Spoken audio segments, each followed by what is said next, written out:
Welcome, everybody, to the Single on Stiletto Show. I'm Suzanne Oshima, and I'm a life and love transformational coach and founder of Single in Stilettos. Today, we have a very special guest, Duana Welch, and she's the author of Love Factually, 10 Proven Steps from I Wish to I Do. And today, we're talking about why do I attract men I don't want and repel men that I desire. But before we jump into it, Duana, I would love for you to tell our audience a little bit about you and what made you write this book.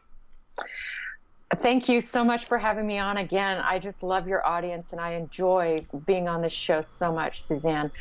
Basically, I wasn't very good at dating, and so that's putting it mildly. And I attracted men I didn't want and repelled the men I wanted. So I thought, what is up with this? But unlike most people, since I'm a social science geek, I decided to see if any of the sciences had addressed these questions. And in fact, they had. And so initially, I learned all of this for my own benefit, and it worked.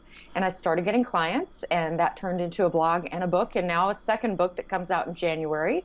And my whole shtick is, how does everyone, gay, straight, trans, cisgender, old, young, male, female, how does everyone leverage what we know factually to find the love of their lives and to keep that healthy relationship? So I did it, and just about anyone can. It's really not that hard. Awesome. And I actually have had clients that have read your book and they said that they thought it was amazing. So this is great. So tell us the reasons why a woman can attract men she really doesn't want, and then repel the ones she really wants. Well, the first answer, and I know this is kind of like hitting you over the head with a 2x4 with what's already obvious. But the first answer is, by definition, the vast majority of people we attract are not going to be right for us. Oh, well, that's and so true. we are all going to feel like, oh my God, I never attract the ones I want. Well, by definition, the ones you want are actually a pretty select group. So of course, most people aren't going to fit that. So that's just part of it is a numbers game. And it's helpful to remind ourselves, I think, that just because it seems like you're attracting the wrong ones, that doesn't mean you're doing it wrong. This is the way it goes. I mean, by definition, how many people are you going to marry? Most of us really hope for a low number on that one. So hopefully. Yeah, that's what we're hoping for. We're hoping for a really low number, like one, maybe two, but hopefully one. So by definition, that's just the way it goes. But there is another reason, and that is that, as scientist Dr. David Buss puts it, attracting the right partner requires sending the right signals. And a lot of us are being told to send signals that work actively against our success.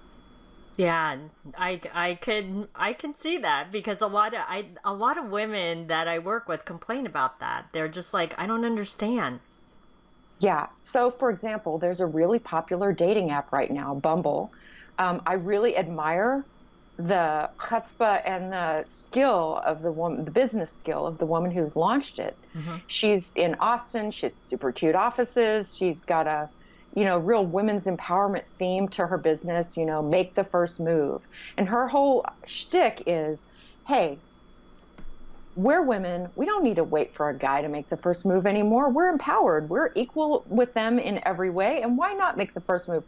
But I will tell you that I have a lot of really prominent male clients on my client roster. And what they say is they love Bumble. You know why? I know why. I guess. Because they don't have to do any of the work. Is that right?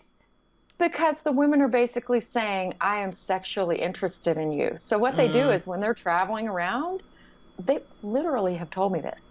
When they're traveling around, they and their friends will wait for a woman to indicate interest, and then they'll just find the one they think is the hottest, and they're like, yeah, I'm totally having sex with her and dropping her. Oh my God. This is like inside info. Oh, yeah. So, and science agrees with that, by the way, not specifically on Bumble, but in a general way. Men see women's pursuit as an indicator of short-term sexual availability, and the men who like that are players.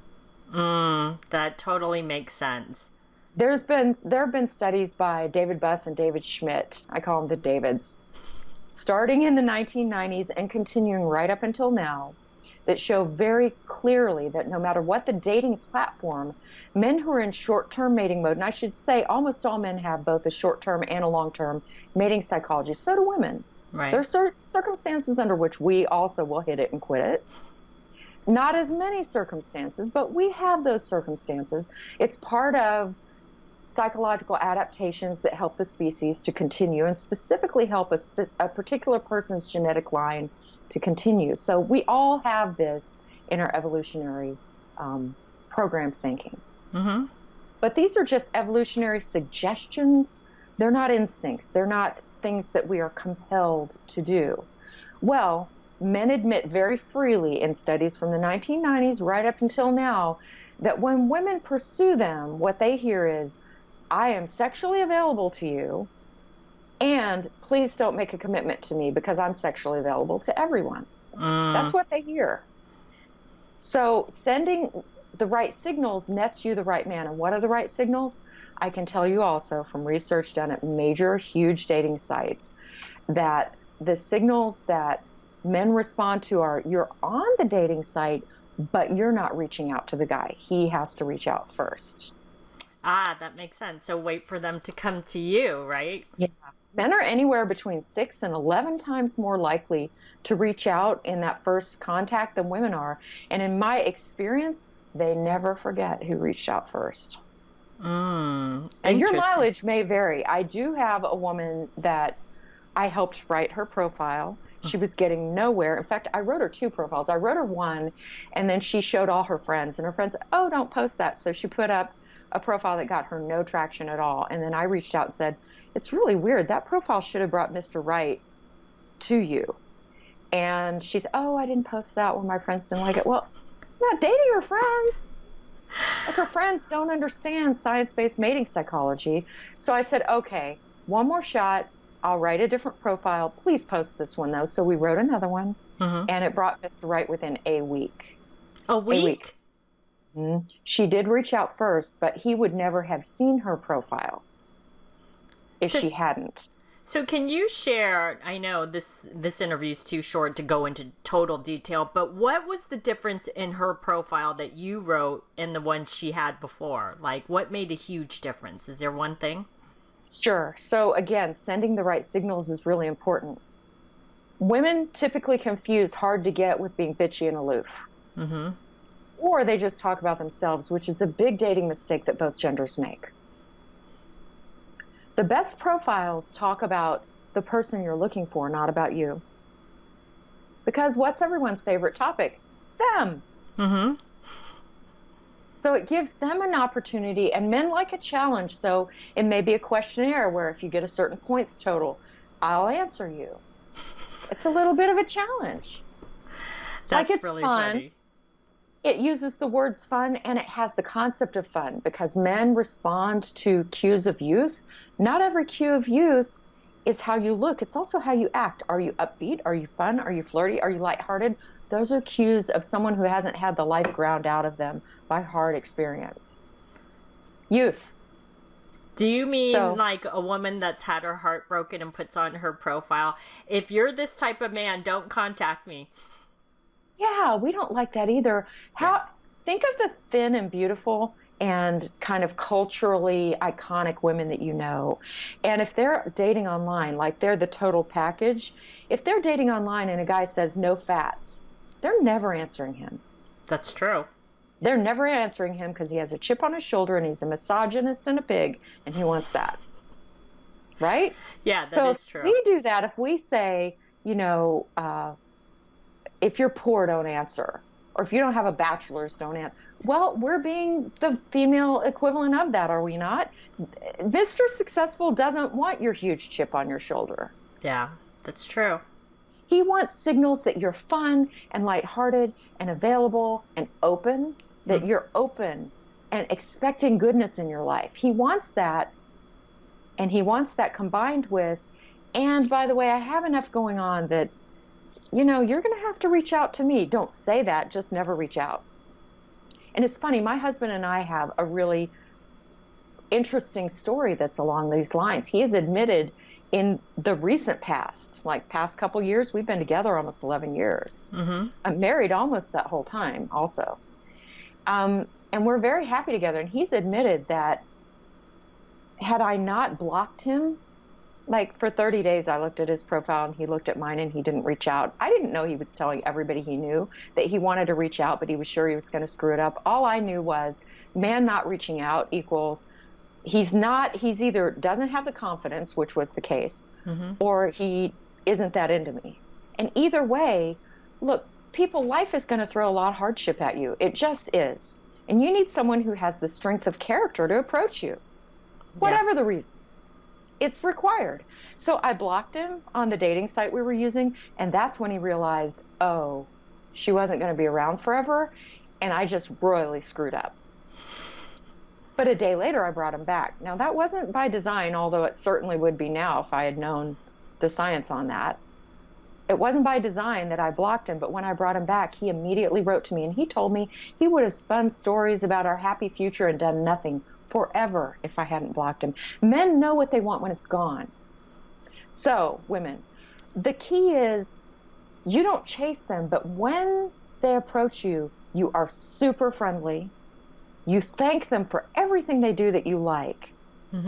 You answer the phone with a smile in your voice. Tell them up front that you don't answer text messages. I've seen so many possible relationships derailed by reading too much into text messages and the woman being on an electronic leash and the guy feeling that she wasn't hard to get because she answered him right away every time. Texting is a horrible way to set up your relationship. In my next book, I go through it point by point. But just for now, just take my word for it. It's a terrible thing to do. It sends all the wrong signals. It does. I totally agree. And I like how you said that, how to get him to call you. And I always share with my clients that from the very beginning of the dating stage, it's important to set that precedence then. Don't try and set it 3 or 4 months later because he's kind of wondering, wait, well, she was fine with it before. Why has everything changed? So set the precedent from the beginning. He wants to know, just like you don't like to be left hanging and wondering, will he call Wednesday? Will he call? You don't want to know that. You don't want to be left hanging. He doesn't either. So you need to tell him from the start. And again, you can say anything as long as it's said nicely, kindly, and with a smile in your voice or on your email. You can say, thanks for asking for my number. I really, really do want to hear from you. I've got to tell you, I've found texting to just be the worst way to get to know people. So I don't text. If you text me, I won't answer, but I'm happy to get a call from you. Aw, I love that. Well, these have been some great tips. So, Duana, tell us how people can find you and tell the ladies about your new book, because I'm super excited for you. Thank you. Yes. So my whole deal is science-based relationship advice. And my first book is for everyone. My second book is for single parents and those dating them. So it's Love Factually for single parents and those dating them. And it's how to find the love of your life based on science, not opinion, no matter who you are, if you either already have kids and need the right person for them and yourself, or if you're dating somebody or interested in wondering what that's like to date someone who has children. And it comes out January 7th, 2019. Awesome. So, ladies, go look for Duana's new book and get her old book because, like I said, I've had clients that have read her book and really, really loved it. So, it's great. I get wedding invitations all the time. It's so great. And they can find that book at lovefactually.co, lovefactually.co. And the moment that we have the book jacket, which is coming right out for the new one, we'll have that posted at lovefactually.co also, and people can see a free chapter and pre-order it. Awesome. So ladies, go get that book. So thanks everybody for joining us on the Single and Stiletto Show. Our show is available both in video format and podcast format. If you would like to view the videos, you can go to singleandstilettos.com. And if you would like to get the podcast, you can download it from iTunes. And if you would like to get our free video series, The Secrets About Men, you can just click here on the video or you can go to singleandstilettos.com.